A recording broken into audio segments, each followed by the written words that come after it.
Ay, ayan na. Umiiyak na. Ayaw na, ayaw na. Oo, nahanap si mami niya.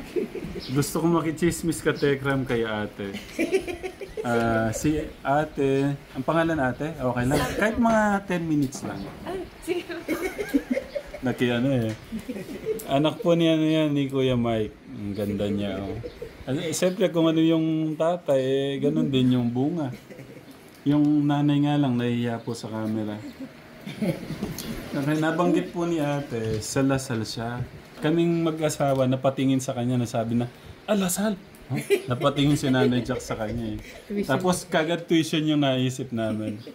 Kasi yung anak, yung, si Raven napapatingin sa kanya. Yung panganay namin ate, gusto niya sa Lasal. Kasi doon daw yung, yun daw yung school na magaling sa engineer. Sakto lang. Doon daw kumbaga yun yung master ng Lasal. Pwedeng malaman gaano ba kahirap doon sa Lasal at kumusta ba yung mga bata doon, mga estudyante doon, ate? Okay naman po yung mga estudyante doon. As long as low-key ka lang po. Kasi pag more attention ka po, parang may possibility na mabully ka din po. Kasi yung anak ko, pangarap niya doon. Hindi ko nga alam kung kakayanin namin doon eh. Pero, sinanay siya ako. Natawa. Hindi, kakayanin naman namin. Para sa pangarap ng anak namin, siyempre. Kung si Kuya, siyempre, kinakaya niya. Siyempre, kakayanin din namin para sa anak namin. Scholar naman din, di ba? Meron po, pero may parang required grade po para maging scholar. Tapos may kailangan din po siyang i-take na exam para po matanggap siya as scholar po. Para matanggap scholar. Yeah. Kasi dapat po mayroong average yun. May Average points. average po is parang lowest po is 85 po dapat. 85. Kaya ni Kuya Dave yan. 85. Sa Lasal eh. 85 sa Lasal, baka sobrang hirap kuhanin. Ay, hindi naman po. Madali lang. Si ate, okay lang malaman yung pangalan mo dito? Sige lang. Si ate Sam po. Sam. Opo. Oh, ang ganda ng pangalan eh. Hindi siya Summer. Hindi po. Sam talaga. Samantha. Ayan, magandang hapon po sa inyong lahat, no, mga kapwa ko OFWs, no, na nasa iba't ibang bahagi po ng mundo. So, sa mga OFWs na nagmamahal kay Kuya Dave at supporters and subscribers ng Tikram Vlog is magandang araw, no, sa ating lahat at sa mga mamamayan, no, sa ating bansang sinilangan na Pilipinas. Magandang araw din po, magandang hapon sa inyong lahat, no.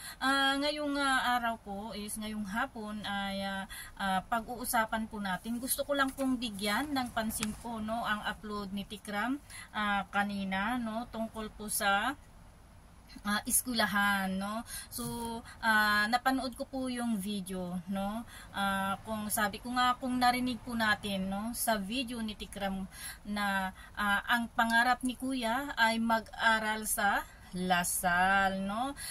Sa TAF po ito, take note, no. Sabi po ni Tikram, ang panganay ko, no, ang anak ko. Ayan po ang sabi ni Tikram, guys, hindi po niya sinabing mga, no. Ang sabi po niya, ang anak ko, ang panganay ko. So, ibig sabihin, it's Kuya Dave alone, no. Siya at siya lang. Okay lang po ba yun, no?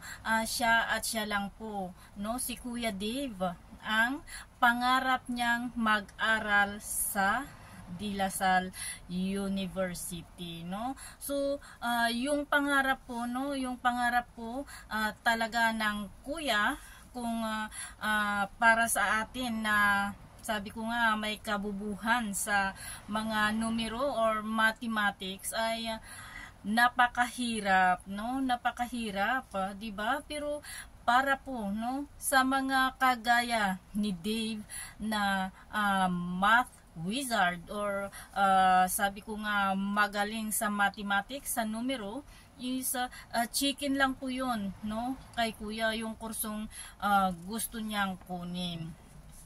Talagang alam naman natin na talagang consistent po siya hanggang ngayon na engineering, no? Engineering po ang course na kanyang ititake sa pagdating niya po sa kolehiyo, no?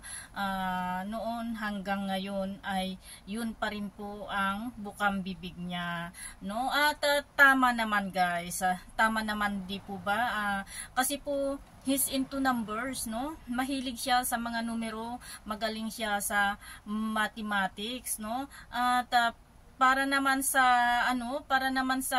kanyang fulfillment or para din mag-enjoy siya habang nag-aaral. Kasi kung ang kukunin mo pong kurso ay hindi mo gusto, no? Is mahihirapan ka talaga. So kailangan ang i-pursue mo is yung gusto mo at kung alam mong saan ka magaling or doon ka mahilig para mas madali sa iyo, no, ang pag-abot sa iyong pangarap, no. At kagaya po ng sabi natin is ang tinitignan po nila na school ay Lasal. So kilala po natin, no, ay ang Lasal na isa po sa isa sa mga iilan na malalaking eskwelahan sa Pilipinas, no. Ayan po, ang Lasal po ay nabibilang po sa UP, Ateneo, no, mga ganyang paaralan. So sila po ang nasa taas, no, di po ba? Sila po ang nasa taas, kaya tama lang din po, no, yung pagpili ng ating Kuya Dave ng eskwelahan na papasukan niya. Although mahal, no, mahal po siya, pero sulit naman po, no, sa teachings naman po nila doon na ipapamalas ng mga guro at mga equipments na gagamitin at lahat-lahat na ay talaga naman na sulit ang pagbabayad mo ng mahal. So why not hindi ituloy ng ating Kuya Dave, no, ang pagkuha ng engineering sa Lasal. At the same time kasi guys is yung course kasi, yung kurso kasi na gustong kunin ng ating Kuya Dave ay kung maaalala pa po natin, di ba, nung in-interview po siya ni Sweet Mary, ang sabi po niya is gusto din po niyang magtayo ng isang negosyo, no, na related sa kanyang kurso or sa kanyang pag-aaralan, no. So ito po ay isang ano na ba yung sinabi niya noon na kurso na kukunin niya? Ito po ay hardware or lumber or kaya parang construction material. So siyempre naman, di ba, engineering yan. So mas maganda po kasi, no, mas maganda po kasi kung ang business na itatayo mo, kung gusto mong magtayo ng business, is yung related sa pinag-aralan mo para hindi ka tatanga-tanga, yung alam mo talaga ang pasikot-sikot. So that is our Kuya Dave. Yan po ang pangarap ng ating Kuya Dave, no. So nangangahulugan lang guys, no, nangangahulugan lang po na talagang nakaplano na ang hakbang ni Dave, no. Kasi sabi ko nga is yung kursong kukunin niya ay pagiging inhinyero, no. Then may balak siyang magtayo ng negosyo na related din po sa construction supplies or materials, no. So ibig sabihin niya na nakaplan na ang tatahakin ni Kuya pagkatapos niya po ng senior high, no. Maganda po yan, kasi ang gagawin mo na lang is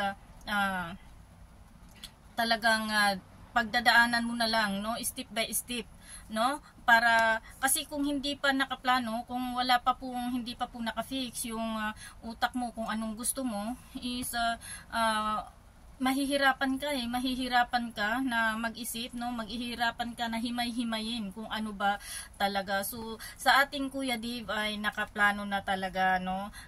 Ako lang po ang nagsabi na nakaplano kasi tinitignan ko po tong mga videos ng ating kuya mula sa mga interviews niya, at hanggang ngayon po sa interview sa sinasabi ni Tikram po is pagka i-connect natin, sabi nga nila connect the dot, no? Pagka i-connect po natin, pagkukunikin po natin ang mga yan is tignan nyo kasi magkakasunod, related ang isa't isa, no? So kaya sabi ko nakaplano. Wala pong nagsabing iba dito kundi ako lang po, in my opinion, no?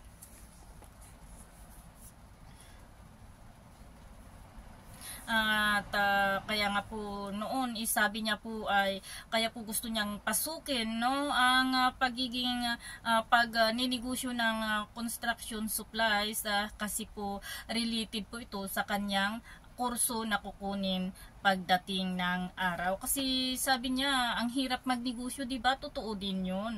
Ang hirap magnegosyo kung wala kang alam sa negosyong iyong itatayo, no? Di po ba? Mangangapa ka. So, maganda naman yung sinabi ni Dave na kailangang may idea ka na, no, sa negosyo mong itatayo para hindi ka masyadong mahihirapan if ever, no?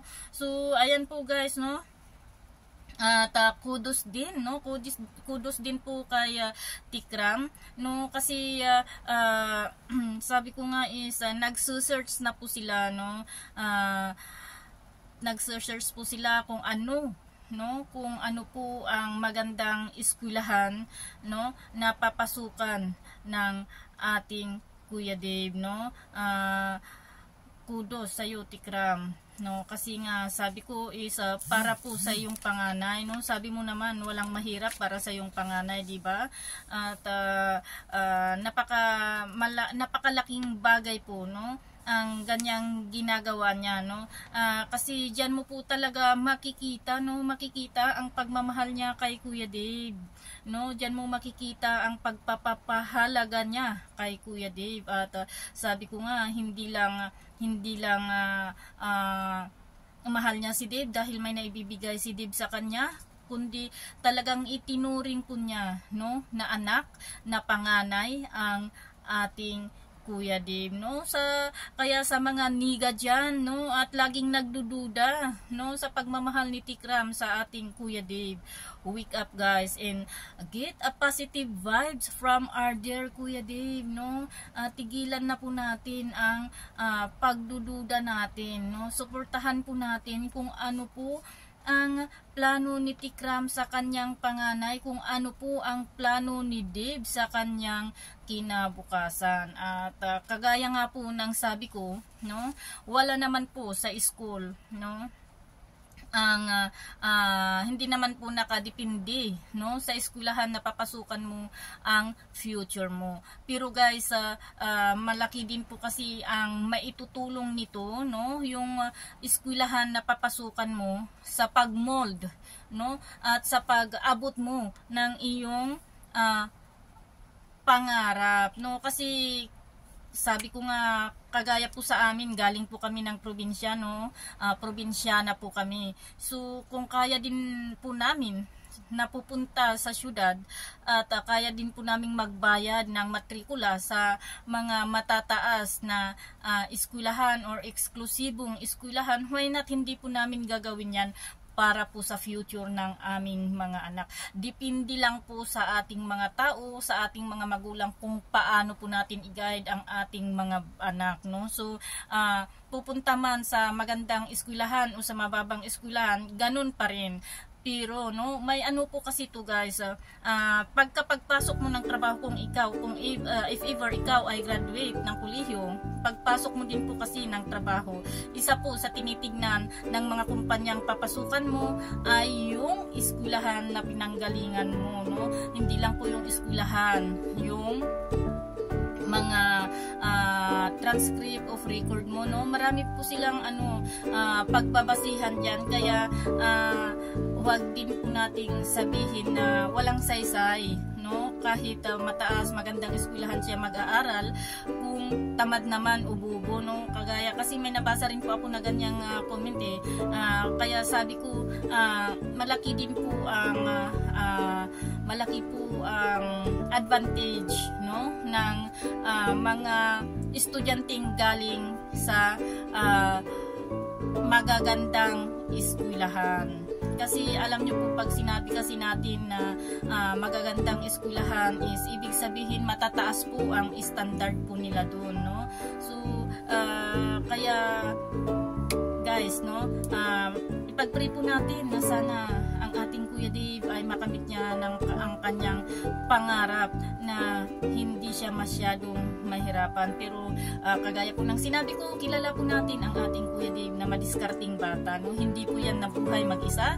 Kung wala po siyang diskarte, no, hindi po siya nabuhay mag-isa kung hindi yan masipag. So go Kuya Dave, no, abutin mo ang iyong pangarap. Alam namin na kayang-kaya mo yan. Nandito lang po kami na susuporta sa iyo. Hindi man kami makasuporta financially, but through prayers, no, ay makasuporta po kami sa iyo. So kasama mo kami sa iyong paglalakbay, Dave. Ipagpatuloy mo lang ang iyong naumpisahan, pagpatuloy mo lang ang mga magagandang bagay na iyong ginagawa, ang iyong mga katangian, lagi mo pang lalo mo pang pasiklabin, no, para marami ang ma-inspired sa iyo. So ayan po, no, thank you for watching. I hope na kahit papaano ay naibsan, no, yung mga agam-agam natin sa mga kwento dito, kwento doon, guys. And ayan, God bless, at kita-kita po ulit tayo sa susunod na upload and live stream. And thank you very much for supporting Dave, at pati na rin po sa pagsuporta nyo sa aking maliit na channel. Bye for now, guys. See you next time.